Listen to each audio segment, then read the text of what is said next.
मैं परमेश्वर का धन्यवाद देता हूँ। प्रभु ने एक बार फिर हम प्रत्येक को इकट्ठा होने का मौका दिया। आइए हम प्रार्थना कर कर हम शुरू करते हैं। हमारे स्वर्गीय पिता प्रभु जी, हम आपको धन्यवाद देते हैं पिता। आपके चरणों में पिता आपने आने का मौका दिया। आपकी भलाइयों के लिए हम आपको धन्यवाद देते हैं प्रभु जी। आपके चरणों में जब आए हैं प्रभु, आपके वचन को जब हम सीखने के लिए जा रहे हैं, समझने के लिए सहायता कर। आपकी उपस्थिति, आपका नियंत्रण हम चाहते हैं प्रभु। सारा आदर महिमा केवल हम आपको देते हैं। प्रार्थना प्रभु यीशु मसीह के नाम से हम मांगते हैं, आमीन। हम लोग बीते समय में साहित्यिक पृष्ठभूमि में हमने अलग अलग व्याख्या के नियमों को देखा। आज हम लोग बाइबल के कविताओं के भाग को हम लोग अध्ययन करेंगे। जब हम परमेश्वर के वचन में जब हम ध्यान से देखते हैं, बाइबल का 1/3 भाग कविताओं से भरा हुआ है ना। कई पुस्तकें हैं जो कविताएं हैं, स्पेशली कविता के रूप में उसे लिखा गया। उदाहरण के लिए आप अय्यूब ले लीजिए, भजन संहिता, नीति वचन, श्रेष्ठ गीत, विलाप गीत, ये सब कविता के फॉर्म में लिखा गया, कविता के रूप में लिखा गया। यहाँ तक कि कई भविष्यवाणी की पुस्तकें कविताओं के रूप में है ना। तो या कविताओं से भरी हुई हैं, हम कह सकते हैं। तो इससे हमें क्या चीज़ समझना है, जैसे हमने व्यवस्था की व्याख्या के नियमों को देखा, कहानी वचन में जो घटनाएं हैं, कहानी है, हमने उनके व्याख्या के नियम को देखा। उसी प्रकार कविताओं के भाग के भी अपने नियम हैं जिनको ध्यान में रखकर हमें व्याख्या करना चाहिए। जैसे मैंने पहले भी कहा कि हम जब इन नियमों को ध्यान में रखते हैं, हम कई गलतियां करने से बच जाते हैं और परमेश्वर का वचन हमें और स्पष्ट रीति से समझने में मदद करता है। लेकिन हाँ, जब आप अगर इन नियमों के हिसाब से परमेश्वर के वचन को अध्ययन करेंगे, समय लगेगा, मेहनत लगेगा। लेकिन जो प्रभु से प्यार करता है और सच में प्रभु के वचन को सीखने का भूखा है, उसके लिए मेहनत कुछ भी नहीं है, बल्कि ये तो उसके लिए एक शौक बन जाता है, एक इंटरेस्ट बन जाता है कि मैं तो इसके लिए समय निकालूंगा, मुझे सीखना है, मुझे जानना है, क्योंकि प्रभु से प्यार करता है। तो ये नियम कोई बोझ नहीं है, बल्कि एक रास्ता बन जाते हैं जहाँ पे वो एक व्यक्ति परमेश्वर के वचन को सही रीति से समझ पाता है। तो जब हम कविताओं के भाग को भी जब हम व्याख्या करते हैं, तो कविताओं के भाग के भी 3 व्याख्या के नियम हैं जिन्हें हम देखेंगे। तो सबसे पहले कविता के भाग में मैं चाहता हूं कि हम भजन संहिता की पुस्तक निकालें। भजन संहिता 51वां भाग, मैं उसका 1 से 3 आपके सामने पढ़ना चाहता हूं। हे परमेश्वर, अपनी करुणा के अनुसार मुझ पर अनुग्रह कर, अपनी बड़ी दया के अनुसार मेरे अपराधों को मिटा दे। मुझे भली भांति धोकर मेरा अधर्म दूर कर और मेरा पाप छुड़ाकर मुझे शुद्ध कर। मैं तो अपने अपराधों को जानता हूँ और मेरा पाप निरंतर मेरी दृष्टि में रहता है। जब हम इस भजन को पढ़ते हैं, बहुत ही सुंदर भजन है। हेडिंग भी आप देखते हैं, पाप क्षमा के लिए प्रार्थना है। अब जब मैं इस भजन को पढ़ रहा हूँ, है ना, 1 से 3 जब मैंने पढ़ा, कई बाइबल में संक्षिप्त में लिखा है कि जैसे कि आप 51 हिंदी बाइबल आपके पास BSI का है, तो आप देख सकते हैं प्रधान बजाने वाले के लिए दाऊद का भजन, जब नातान नबी उसके पास इसलिए आया कि वो बेतशेबा के पास गया था। यहाँ पे संक्षिप्त में लिखा हुआ है, लेकिन कई बाइबल में नहीं है। तो जब मैं 51 का 1 से 3 पढ़ रहा हूँ भजन संहिता, अगर मुझे ये पढ़ने से भी समझ में नहीं आ रहा, तो बेहतर है मैं इनके व्याख्या के नियमों को देखूं। सबसे पहला, कविताओं की व्याख्या का पहला नियम है कि हम इसके ऐतिहासिक पृष्ठभूमि को जानें, कि इसका इतिहास, इस भजन के पीछे का इतिहास क्या है, ऐतिहासिक पृष्ठभूमि क्या है। जितना बेहतर तरीके से मुझे वो समझ में आएगा, ये भजन मेरे लिए उतना ही समझने में मुझे आसानी होगी कि ये भजन दाऊद लिख क्यों रहा है। जब हम इसका बैकग्राउंड देखते हैं, क्योंकि ये पाप क्षमा की प्रार्थना है, कविता है जो हम देखते हैं, तो अगर मैं इसका बैकग्राउंड देखूं तो आपको, आप में से बहुत जानते होंगे, जिनको नहीं पता मैं उनके लिए भी बताना चाहता हूं कि जब आप इसका इतिहास पढ़ते हैं, परमेश्वर के वचन में ही है कि राजा दाऊद, उरिया की पत्नी, उरिया जो राजा दाऊद का एक बहुत ही वफादार सिपाही था, राजा दाऊद की नज़र उस उरिया की पत्नी पर लगी और उसके साथ उसके गलत संबंध हुए, जिसके कारण उरिया की पत्नी बेतशेबा गर्भवती हो गई। अब दाऊद घबरा गया कि मुझे, मेरा पाप सबके सामने ना आ जाए। अपने इस व्यभिचार के पाप को छिपाने के लिए उसने उरिया को लड़ाई में भेजा। उसने काफी काफी प्रयास किए, जो कि आप इतिहास में पढ़ते हैं, लेकिन मैं आपको एक संक्षिप्त में बता रहा हूं। उसने अपने सेनापति को बोला, उरिया को लड़ाई में सबसे आगे रखना और ऐसी जगह पे रखना और बाद में पीछे हट जाना, ताकि उरिया लड़ाई में मारा जाए और लगे कि वो शहीद हो गया है। और जब उसकी पत्नी गर्भवती है, तब मैं उसे अगर अपनाऊंगा तो लोग सोचेंगे राजा कितना दयालु है। यानी दाऊद ने पाप भी किया, फिर हत्या भी करी, अपने वफादार सिपाही को जान से भी मराया, अपने पाप को हर तरीके से इसने छिपाने का प्रयास किया। हर तरीके से उसने जो करना था सब किया। आप अगर जब इस पूरी घटना को देखते हैं, कितना गंभीर अपराध दाऊद कर रहा है, एक के बाद एक, और अपना पूरा सफाई से छिपा रहा है अपनी गलती को, ताकि किसी को भी कोई सबूत तक ना मिले। ऐसे पाप करते हुए जब राजा दाऊद रह रहा है, सबके सामने तो कोई सब कुछ साफ हो गया, कुछ सबूत नहीं है। ऐसे में परमेश्वर ने अपने नबी नातान नबी को दाऊद के पास भेजा। आमना सामना हुआ, उसके पाप को उजागर किया। उस समय दाऊद ये पश्चाताप का भजन लिख रहा है कि मेरे से पाप हुआ है ना। अब जब आप उसका इतिहास जानते हैं, तब आप पढ़ते हैं दाऊद जब लिख रहा है इसको, हे परमेश्वर अपनी करुणा के अनुसार मुझ पर अनुग्रह कर, अपनी बड़ी दया के अनुसार मेरे अपराधों को मिटा दे, मुझे भली भांति धोकर मेरा अधर्म दूर कर, मेरा पाप छुड़ा कर मुझे शुद्ध कर। मैं तो अपने अपराधों को जानता हूं और मेरा पाप निरंतर मेरी दृष्टि में रहता है।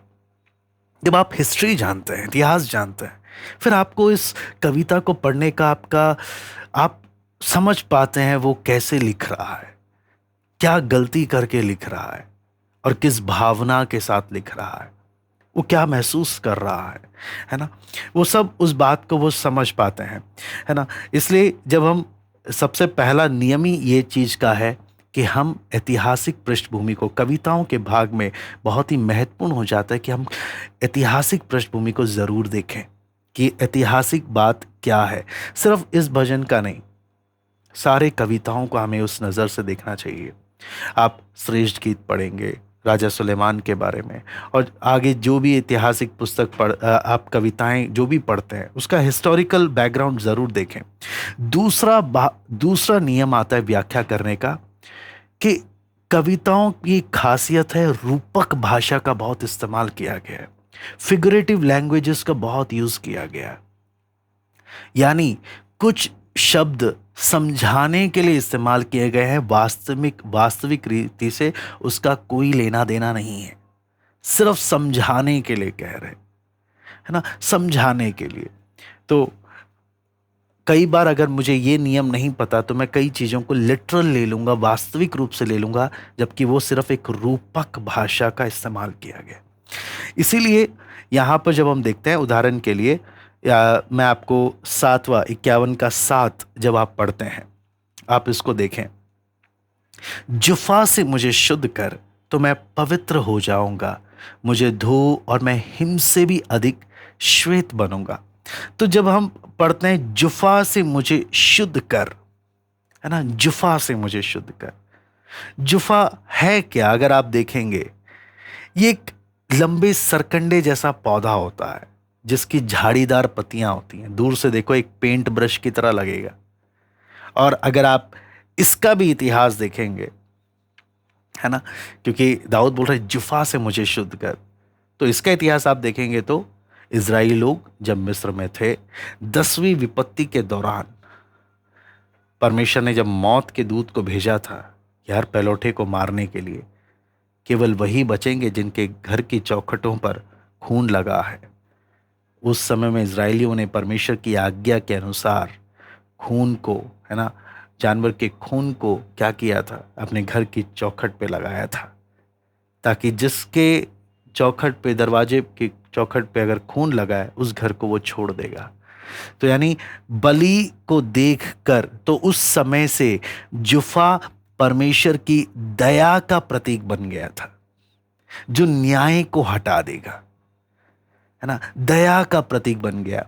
इसलिए जब आप देखें, जब आप ये चीज समझते हैं जुफा दया का प्रतीक है ना, परमेश्वर के न्याय को टालने का प्रतीक है। दाऊद क्या बोल रहा है, मुझे जुफा से शुद्ध कर, मुझ पर दया कर प्रभु, अपने न्याय को मुझ पर से हटा दे। आप जब हिस्टोरिकल बैकग्राउंड को आप देखते हैं और वो जो रूपक भाषा का जो इस्तेमाल किया कि क्यों इस शब्द को बोला गया है, जब आपको उसके पीछे का मतलब समझ में आता है तो आप और भी बेहतर तरीके से परमेश्वर के वचन को क्या करते हैं, समझ पाते हैं। आप जब देखेंगे, इसलिए जैसे दाऊद बोल रहा है जुफा से मुझे शुद्ध कर, बलिदान के खून पर, बलिदानों को स्मरण करते हुए मुझ पर दया कर, है ना। ऐसे ही हम भी जब प्रभु यीशु के सामने, हम भी जब परमेश्वर के सामने आते हैं, हमारे लिए भी प्रभु यीशु का बलिदान हमारी दया, हम पर दया का प्रतीक बन जाता है। हम भी उस बलिदान को लेकर प्रभु के, परमेश्वर के सामने आते हैं कि मुझ पर, हम पर क्या हो, दया हो। ऐसी ही आप रूपक भाषा आपको कविताओं में बहुत जगह मिलेगी, क्योंकि भावनाओं को व्यक्त करने के लिए कई बार ऐसे शब्दों का इस्तेमाल किया जाता है जो एक शब्द कई बातें बता देती हैं। उदाहरण के लिए आप भजन संहिता 23 में आ जाए। भजन संहिता 23 को जब आप पढ़ते हैं, है ना, यहोवा मेरा चरवाहा है, रूपक है, मुझे कोई घटी ना होगी, वो मुझे हरी हरी चराइयों में बैठाता है, वो मुझे सुखदाई जल के झरने के पास ले चलता है, वो मेरे जी में जी ले आता है, धर्म के मार्गों में वो अपने नाम के निमित्त मेरी अगुवाई करता है। एक रूपक भाषा का इस्तेमाल किया गया, लेकिन जब उसके अर्थ को समझ में आता है वो कितना गहरा हो जाता है। एक व्यक्ति का प्रभु के साथ का संबंध, है ना, ऐतिहासिक पृष्ठभूमि, रूपक भाषा, ये सब हमें अच्छे से व्याख्या करते वक्त इन नियमों के बारे में हमें पता होना चाहिए। मैं एक और उदाहरण आपके सामने लेना चाहता हूँ। भजन संहिता 116 आप निकाल लीजिएगा, 116 उसका तीसरा वचन। मृत्यु की रस्सियां मेरे चारों ओर थी, मैं अधोलोक की सकेती में पड़ा था, मुझे संकट और शोक भोगना पड़ा, है ना। तो यहां पर दाऊद क्या बोलता है, मृत्यु की रस्सियां मेरे चारों ओर थी। रूपक भाषा है, यानी ये बता रहा है कि कितना ज्यादा वो समस्याओं से घिरा हुआ था, इसलिए उस बात के लिए उसने मृत्यु की रस्सियां, मतलब समस्या बता नहीं सकता कितनी समस्याओं से मैं घिरा हुआ था, ऐसे अनुभव से मैं जा रहा था, दाऊद बोल रहा है। लेकिन अगर मैं रूपक भाषा के नियम नहीं जानता, तो मैं अगर इसको लिटरल ले लूं, वास्तविक ले लूं, तो हमें कहें मौत की भी कोई रस्सी होती है। हम कुछ और ही अर्थ बना देंगे अगर मैं व्याख्या के नियमों को नहीं जानता। तो जब हम बाइबल पढ़ते हैं, कविताओं के भाग में जब आते हैं, नंबर 1, कविता को समझने के लिए उसके पीछे का इतिहास जाने। नंबर 2, जिन शब्दों का इस्तेमाल किया गया है ना, उसके पीछे हम देखें वो रूपक है या वास्तविक है, क्योंकि कविताओं में अधिकतर रूपक भाषा का प्रयोग है, फिगरेटिव लैंग्वेज का यूज किया जाता है ना। जैसे मैंने जुफा के बारे में बताया, दाऊद जुफा के बारे में बात कर रहा है। इजरायली जुफा से क्या कर रहे हैं, अपने चौखट, दरवाजे की चौखट पर खून लगा रहे हैं। ऐसी नए नियम में सिर्फ एक ही बार जब प्रभु यीशु क्रूस पर है ना, आपको उस जुफा के बारे में पढ़ने को मिलता है। अगर आप देखना चाहें तो यूहन्ना 19 का आप देखें, 29 में देखें, यहाँ लिखा है, वहाँ सिरके से भरा हुआ एक बर्तन रखा था, उन्होंने सिरके में भिगे हुए स्पंज को जूफे पर रखकर उसके मुंह पे लगाया। जूफा, है ना। बहुत ही अद्भुत बात है कि हम कैसे रूपक भाषा को देखते हैं और वो शब्द कहाँ कहाँ पर वचन में आपको देखने को मिलते हैं। फिर उसके बाद अंतिम बात, जो व्याख्या के अंतिम नियम जो हम कविताओं के सेक्शन में देखते हैं, उस खंड में देखते हैं, वो है कविताओं में परमेश्वर से संबंधित सत्य को खोजे, परमेश्वर से संबंधित बातों को खोजे। खासतौर से जब हम भजन संहिता पढ़ते हैं, भजन संहिता में कम से कम 250 बार परमेश्वर के गुणों का वर्णन है। और जब आप भजन संहिता पढ़ते हैं ना, ये खजानों की खदान है। हर भजन परमेश्वर के बारे में कुछ ना कुछ कहता है। और जितना आप उन सत्यों को, परमेश्वर के गुणों को आप देखते हैं, परमेश्वर के बारे में आपको एक एक भजनों से जब सीखने को मिलता है, आपका परमेश्वर के साथ वो एक रिश्ता, डिवोशन मजबूत होता है, क्योंकि भावनाएं जुड़ने लगती हैं। आपके अंदर की बात भजनों के द्वारा क्या हो रहा है, व्यक्त हो रहा है। तो एक अलग ही एक अटैचमेंट होता है, एक अलग ही संगति का अनुभव आता है। तो आप जब देखते हैं कविताओं के सेक्शन में, क्योंकि कविताएं भावनाओं से भरी हुई हैं, भावनाओं को व्यक्त कर रही हैं, जहां अपनी शिकायत, अपना दुख, अपना दर्द, सब कुछ भजन के लेखक, कविता के लेखक परमेश्वर को व्यक्त कर रहे हैं। और ये क्या बताता है, परमेश्वर चाहता है हम भी ऐसे ही करें। हम अपना सब कुछ परमेश्वर के सामने उंडेलें। वो हमारा बाप है, हमारा प्रभु है, हमारा राजा है। अपने रिश्तों को प्रभु के साथ गहरा करें। तो वो चीज, इसलिए जब हम इस कविताओं के सेक्शन में 3 नियमों को हमने देखा, ऐतिहासिक पृष्ठभूमि पर ध्यान दें, देखें रूपक है या वास्तविक है। अधिकतर कविताएं रूपक हैं। तीसरा, परमेश्वर से संबंधित कौन सी बातें आपको उसमें देखने को मिल रही हैं। ये सब नियमों का ध्यान में रखकर हमें परमेश्वर के इस कविता के सेक्शन की हमें व्याख्या करनी चाहिए। मैं उम्मीद करता हूं कि हम एक एक इसे अभ्यास में लेकर आए। हमने सिर्फ इसको पढ़ना नहीं, नियमों को सिर्फ ऐसे ही पढ़ना नहीं है या सिर्फ ऐसे ही सुनना नहीं है। इसको अभ्यास में लाएंगे तभी गलत व्याख्या करने से बच पाएंगे। और अगर कोई गलत व्याख्या हमारे सामने हो रही है, हम पहचान पाएंगे, ताकि परमेश्वर के लोग कभी भी गलत शिक्षा की ओर ना भटके। आइए हम प्रार्थना करते हैं। हमारे स्वर्गीय पिता प्रभु जी, हम आपको धन्यवाद देते हैं प्रभु, इस सुंदर समय के लिए जो प्रभु आपने हमें दिया। प्रभु, आपका वचन जब हम सीखते हैं प्रभु जी, समझने के लिए एक एक को आप सहायता करें। प्रभु, आपका दया मांगते हैं प्रभु जी, आपका कृपा मांगते हैं प्रभु। इन अंतिम समयों में प्रभु, हर एक प्रभु आपके वचन में समय खर्च करने वाले, आपके साथ एक अच्छे संबंध को डेवलप करने के लिए प्रभु जी, प्रभु एक एक को आप कृपा दें प्रभु। सही व्याख्या के नियमों को इस्तेमाल करते हैं प्रभु, हर एक आत्मिक उन्नति करे। सब बात में प्रभु केवल आपको महिमा मिले। सरादर महिमा केवल हम आपको देते हैं। प्रार्थना प्रभु यीशु मसीह के नाम से हम